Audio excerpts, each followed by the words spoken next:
I've been really impressed with this bladeless fan. So it comes with the USB cord and the adapter, and then it's totally safe. So there's no blades. If you have young children, maybe babies or toddlers, and they come up to this, they can put their hand right through it. There's gonna be no pain or anything like that. So I love that. Secondly, I love that it works so well. So there's so many settings.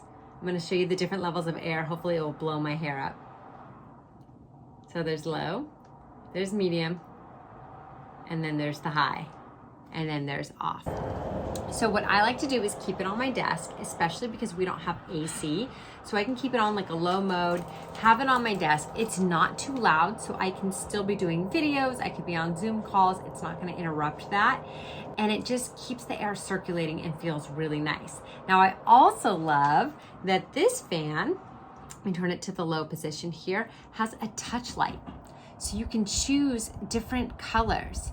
So if you have kids and you want to use this as a night light, it is such a beautiful little night light. Like there's even that purple color. Let me turn down my light so you guys can really see that.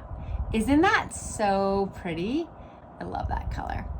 So it can be a great night light with the fan blowing as well. It's an awesome, amazing bladeless fan that I think you are going to love, and it's lightweight.